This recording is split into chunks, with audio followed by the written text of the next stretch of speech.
Alright guys, welcome to the show, only there is no show and you're stuck with me. My name is Matt Millian, driver for Stratus Racing in the 2026 Zenith Racing Series. Zenith just had their first event last weekend at Sonoma Raceway. Two awesome back-to-back 7-hour endurance races to kick off the new championship. And an awesome feature of the series is the GPX Fastest Lap Award, which they award to the quickest driver for each race in terms of their best single lap on the day.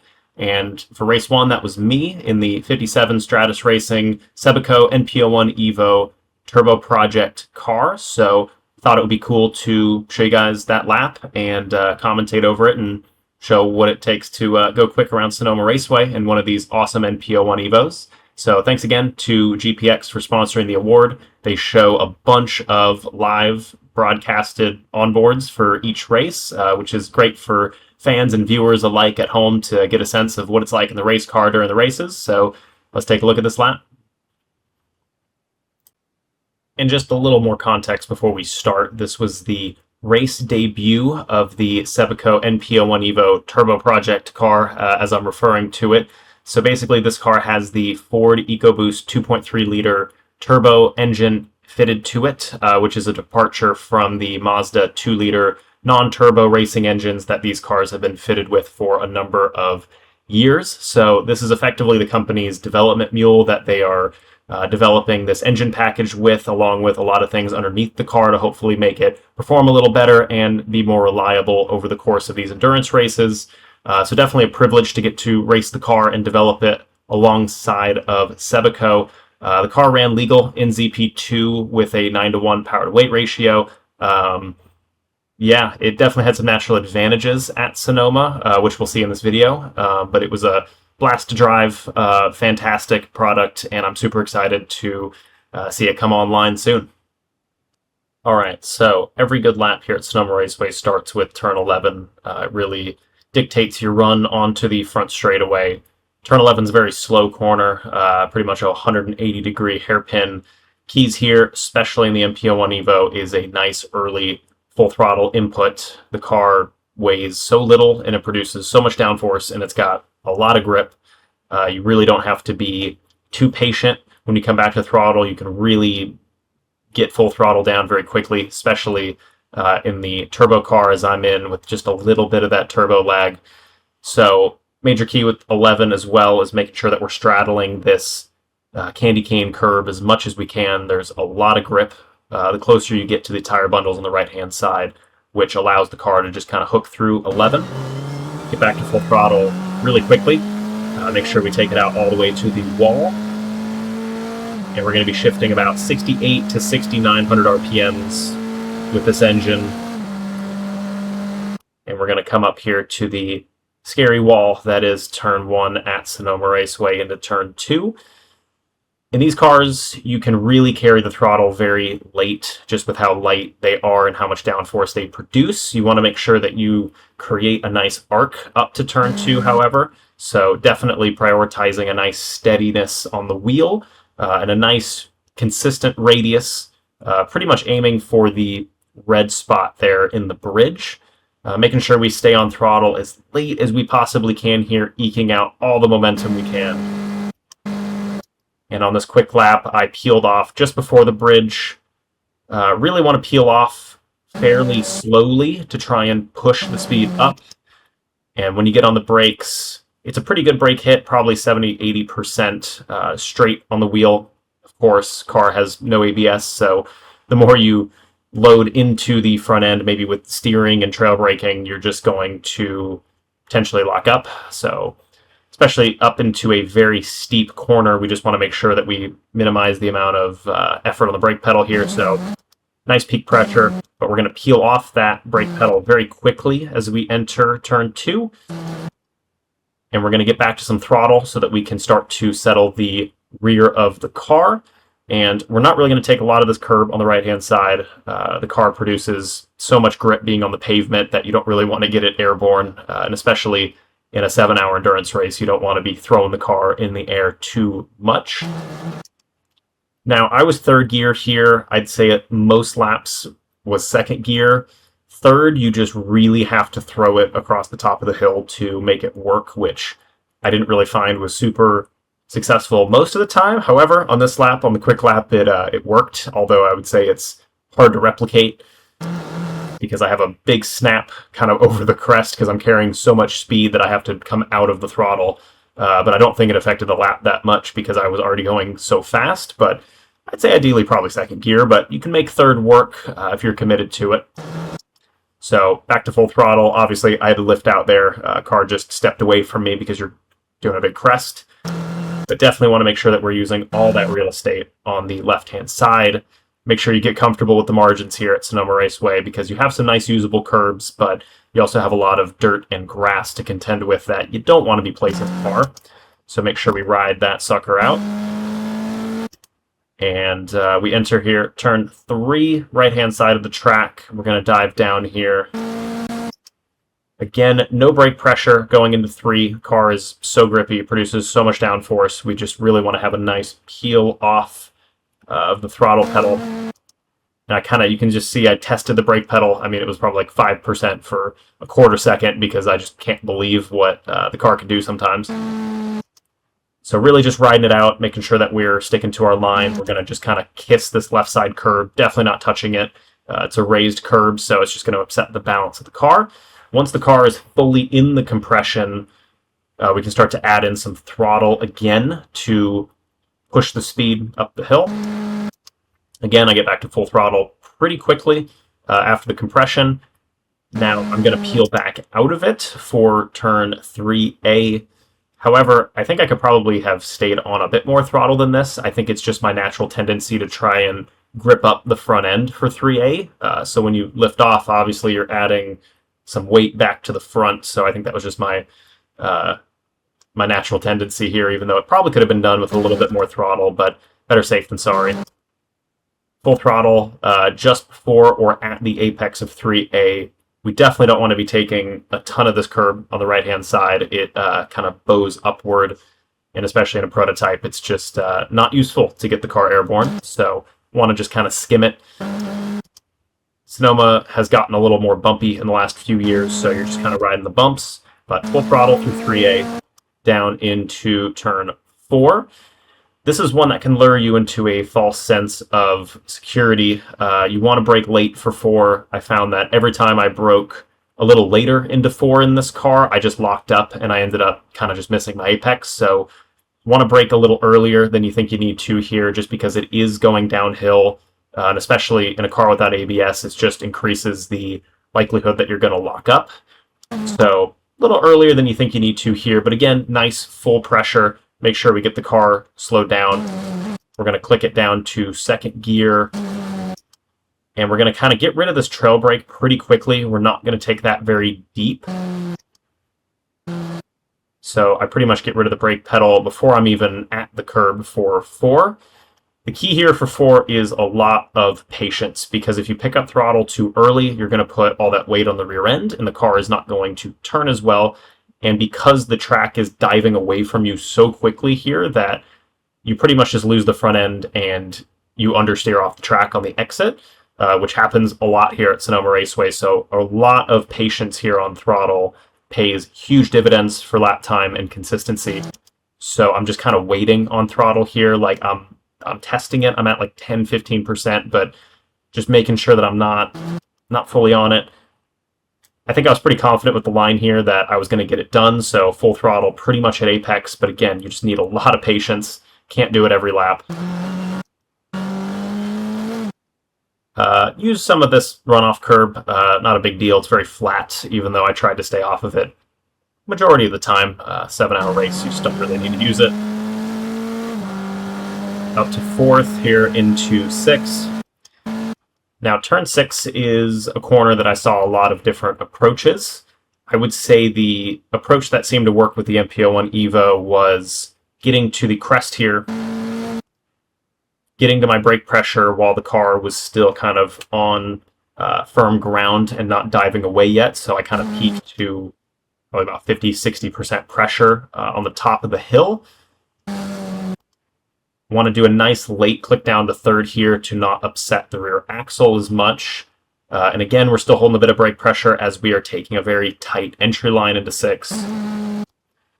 But very quickly, you want to drop the brake pedal, especially in the NP01 EVO. The car decides it likes to turn a lot better when you get off the brake pedal sometimes, so we always say clearing the brake pedal in these cars. So the sooner you can clear the brake pedal, in a lot of instances, the car is just going to hook up on the front end. So that's what I'm trying here, getting to the white line, hooking the car up.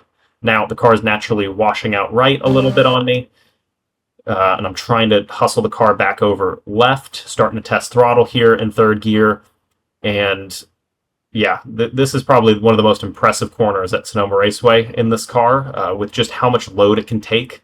I could be wrong, but I seemingly remember the data saying we produced about 2.3 to 2.5 G in this corner, which definitely had an effect on my neck over time. But the biggest key here is wrapping your head around the fact that you can get back to throttle very early with how much downforce you produce here. So I'm pretty much full throttle before I could even see my exit here, which is a difficult thing to do coming from heavier cars. But once you get the line right, once you get the trust and the balance, you can do it. And yeah, pretty much you just want to try and ride the white line out all the way to the exit. If the car starts to wander away from you here, there's a very good chance you're going to have to back out of the throttle on exit, which you don't want if you're going for a good lap. Again, flick it up to 4th. Grab a little bit of that exit curve, not too much. Now, coming down into turn 7. Truly one of my favorite corners on Sonoma Raceway for a couple reasons, but one of the trickiest parts of 7 is knowing when to brake, because seemingly these cones here on the left-hand side and other references will appear and disappear depending on what is going on at the track sometimes, so you're kind of just going off feel here for the most part, but I would say I was going a little past this orange cone for the most part. And again, really important that you get full brake pressure here, as much as you can muster with the ABS, non-ABS system, which effectively means you need to peak the brake pressure and immediately release that a little bit so that you don't set all the weight on the front end and lock up potentially. So really want to get the car slowed down here a lot. Clicking it down 3rd into 2nd as late as you can do it to not upset the rear axle again. Now, the key with 7 too is that it's a much wider corner than it seems initially. There's a lot more real estate here, and you want to roll a bunch more apex speed through 7 than it seems. So the moment I click it down into 2nd here, I get rid of the brake pedal pretty quickly after, again, a far away from the apex. And by the time I'm at apex, still pretty patient on this lap in terms of my throttle usage. I could probably have been a little more liberal with the throttle here, but just being safe, I'm going to pick it up. Now, you have to be careful here in 7. The moment you kind of get out of bounds, as we call it, which is to the left side of this white line, you lose a lot of grip very quickly for some reason. Well, I guess not for some reason, but on the left-hand side where I'm at now is technically not racetrack. It's skid pad, and it's just normal asphalt, so it's very slippery. So on this lap, I wasn't Tokyo drifting it, but a lot of laps you just had to kind of feather the throttle through here because you were losing the rear axle of the car all the way through, but you can kind of see what I'm doing with throttle, and I'm just being very sensitive all the way to the apex of 7A to try and not slip the rear end out and do a big old drift, which, again, in an NP01 EVO, not a smart thing for lap time or tire wear. I added a little bit of brake pedal here to tuck the nose, although I don't think it's fully necessary. I think it's just a bit of a habit of mine to want to tuck the nose on heavier cars. But I get rid of it pretty quickly, so not a huge loss. And again, the key here is that a lot of patience. You don't want to pick up throttle too early and risk having to pull out of the throttle again once you're through the corner. So a lot of patience on throttle, but you want to pick it up relatively early in the middle of this curb section here for 7A. Pick up throttle. I would say I timed that just about right because I definitely needed to use all that real estate on the left. Even just using a little bit of that left side curb there. Ideally, you don't want to use it, but if you kind of pop it up a little bit, it's okay. Now, coming into one of the parts of Sonoma Raceway where the NP01 EVO truly shines, down into the S's, down into turn 8. You kind of just want to hug the right-hand side here. and get your vision way ahead of you and get your vision to where you want the car to be going through here is super important. And you kind of just want to put it on railroad tracks a little bit here and just be nice and easy with your steering input to try and graze this left side curb. Because if you time all this right, it's pretty easy, wide open in one of these cars, again, with how light it is and how much downforce it produces. But it can be a little intimidating to do it first. But if you nail it, wide open all the way through, very fun. Make sure you don't forget your gear in the middle of that section. Now, coming down into turn 9, the chicane here at Sonoma Raceway. Yeah, in terms of a brake reference, sometimes there's cones out here, sometimes there's not. I think there was like a 3-cone here that we were braking just after in this car. But largely, you kind of just get used to the feel, and you want to make sure that you're braking late enough that you're maximizing your entry speed, but also not braking so late that you're risking locking up and blowing your exits. And I will just say, I think the sensor of the brake pedal here, it's a little ambitious. I'd say definitely if we had a little more range with that brake pedal sensor, you can watch me peeling off the brake pressure once I get to the peak, because definitely I wouldn't be sustaining this full brake pressure without locking up. So a lot of brake pressure here into 9 though, and you're going to start peeling it off significantly as we're turning it into the actual corner. And again, you want to try and clear it by the time we get to our apex. And a little trick that I like to kind of scoot a little bit of lap time here at the track is to get on throttle just after that apex. It's never a ton of throttle, maybe it's just 10% for a second, but it kind of shoves the car through the corner a little quicker. Now, 9A, you have to be a little careful with in the lightweight prototypes.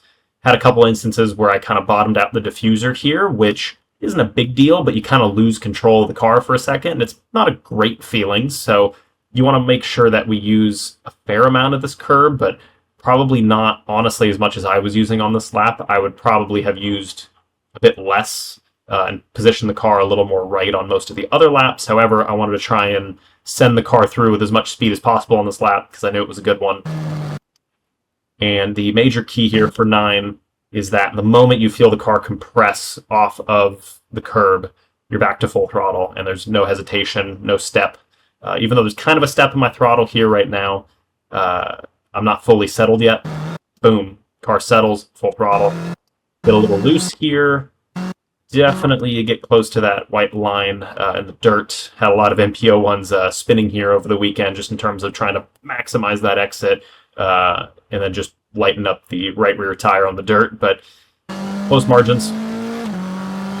Wide open through 10. Make sure we're clicking gears at the right RPM. Down into the brake zone of turn 11. Fairly standard brake zone. Again, I don't really think I had a marker per se, but the marker is maybe somewhere on this last part of this O'Reilly's billboard. You kind of just get a feel because here into turn 11, you kind of dip down and then the car comes back up again and you almost count like 1 Mississippi, then get to your brake pressure. Just like that. And again, you want to position the car pretty close to the left-hand side, make sure we're maximizing our radius. But in a car with this much downforce and this light, we can dive into the corner pretty early here. And the moment we start tipping the car in, we're trying to get rid of the brake pedal. Although, I will say for turn 11, we're probably trail braking a little more than some other parts at Sonoma, just with how flat the corner is, and we want to try and keep the weight on that left front. Finally got rid of it there once I was fully straddled on the curb pretty much. And then again, very quick transition back to throttle here in the middle. Not a big step, want to make sure we get full throttle again. And back up through the gears again.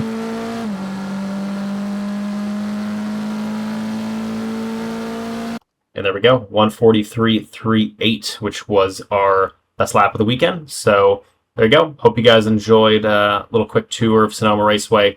I'll probably just put the full-length lap after I finish talking here on the back end of the video so you can watch it at full speed and watch how it's all done. But yeah, thank you guys for watching. Hopefully I get some more fastest laps this year and we can break them down together and take a look. So I'd say that's it for now. Yeah, no, that's about it. the show's over.